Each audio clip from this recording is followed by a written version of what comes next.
2023 में जितिया व्रत कब रखा जाएगा, साथ ही साथ प्रथम बार व्रत करें या नहीं। इस दिन बहुत सारी गलतियां जो महिलाएं कर देती हैं, जैसा कि नहाए खाए से ही यह व्रत शुरू हो जाता है। यह व्रत 3 दिनों का रहता है, साथ ही साथ इसे अत्यधिक कठिन व्रतों में से माना जाता है।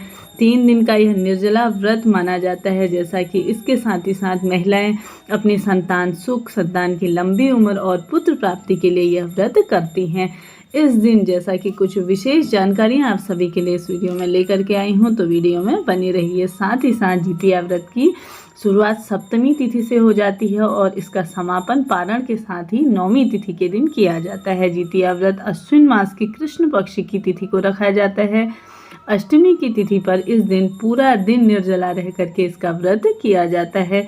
जैसा कि माना जाता है कि संतान प्राप्ति की मंगल कामनाओं के लिए जीवित पुत्रिका का व्रत किया जाता है। इस दिन आप सभी को भी सबसे पहले क्या करना है, एक दिन पहले जैसे कि नहाए खाए के दिन ही आपको सात्विक भोजन लेना है। प्रथम आप सभी को एक चौकी लगा लेनी है। चाहे तो आप इसे गंगाजल से छिड़काव करिए, चाहे आप गोबर मिट्टी से इसको लीप सकते हैं। और इसके साथ ही इसमें जीमूत वाहन की बनी हुई जो भी फोटो प्रतिमा है उसे आप सभी को, चाहे तो कुछ लोग माटी से भी बनाते हैं, नहीं तो आप सभी इस फोटो प्रतिमा को विराजमान करके विधि विधान से इसका पूजन इत्यादि कर सकते हैं। महादेव और माता गौरा का भी इस दिन पूजन का विधान है। तो आप सभी, जैसा कि माना जाता है कि इस दिन सरसों का तेल और साथ ही साथ खल इस दिन चढ़ाने का विधान है। इस दिन आप सभी इसे भोग स्वरूप में उन्हें चढ़ाइए और उसके बाद प्रसाद स्वरूप में इसे क्या करते हैं, अपने बच्चे के सर पे लगा लेते हैं, यह माना जाता है।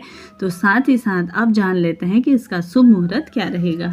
नहाए खाए से ही जैसा कि इस व्रत का शुरुआत हो जाती है, यह है गुरुवार के दिन 5 अक्टूबर के दिन से यह शुरू हो जाएगा और खुरजितिया व्रत रखा जाएगा शुक्रवार के दिन, यानी कि 6 अक्टूबर के दिन यह व्रत रखा जाएगा।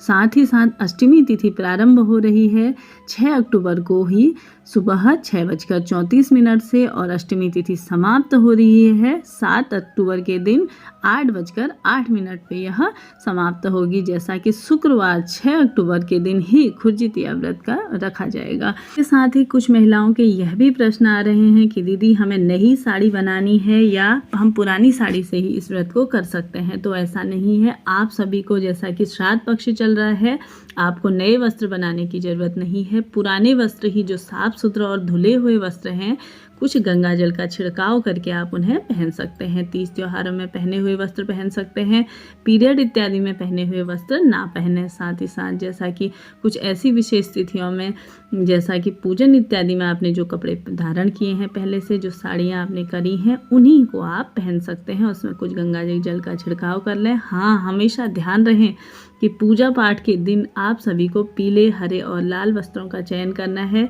सफ़ेद, ग्रे, नीले, भूरे रंग के कपड़ों को, जैसा कि साड़ियों को, आपको ग्रहण नहीं करना है। आप सभी को इस दिन विशेष ध्यान रखें। रंगों का चुनाव भी आप सभी को अवश्य से करना चाहिए इस दिन। जैसा कि पुत्र की संतान के लिए आप सुख समृद्धि के लिए, उसके उज्जवल भविष्य के लिए यह व्रत रख रही हैं, जैसा कि, तो आप सभी को इस व्रत में, जैसा महादेव माता गौरी का भी पूजन किया जाता है, तो आप सभी को रंगों के चुनाव का भी विशेष ध्यान रखना है। इसके साथ ही साथ इस दिन कुसा से बनी हुई जीमूत वाहन को भी आप सभी, जीमूत वाहन की जो भी फोटो प्रतिमा है उसे भी आप धूप दीप दिखा करके सुबह के समय आप सभी को महादेव का सरल तरीके से पूजन इत्यादि करना है। जैसा सुबह के समय आप अपने घर पर एक दीपक लगाइए, अपने कुल देवी देवताओं का स्मरण करते हुए, अपने इष्ट देव का स्मरण करते हुए व्रत का संकल्प लीजिए और सरल सी पूजा सुबह के समय करिए।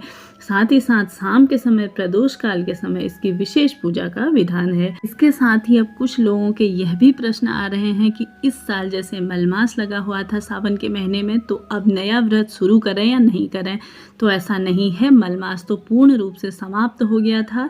तो आप सभी निश्चिंत होकर के इस व्रत को अवश्य से ही करिएगा, क्योंकि माना जाता है कि सास जैसा कि अपनी बहू आने से अपनी बहू को यह व्रत दे देती है। अपने पूरे उम्र भर यह व्रत करने के बाद वह अपनी बहू को दे देती है। तो आप सभी को भी आवश्यक रूप से यह अपने पुत्र प्राप्ति या संतान सुख के लिए यह व्रत अवश्य से ही करना चाहिए। प्रश्न आता है कि बाल धोएं या नहीं धोएं, कई महिलाओं के यह प्रश्न है। तो इस दिन बाल आपको नहीं धोने हैं, क्योंकि शुक्रवार का दिन है, माँ लक्ष्मी का दिन है और पुत्र के लिए यह व्रत रखा जाता है, तो इसलिए आपको बाल नहीं धोने चाहिए। यह थी मेरे द्वारा दी गई जानकारी। अगर आप सभी के लिए वीडियो उपयोगी रहा हो तो वीडियो को लाइक शेयर करिए और साथ ही साथ सरल और सही समय पे इस व्रत को करिए और अपनी पूजा पाठ को सफल बनाइए। मिलते हैं अगली वीडियो में, तब तक के लिए नमस्कार।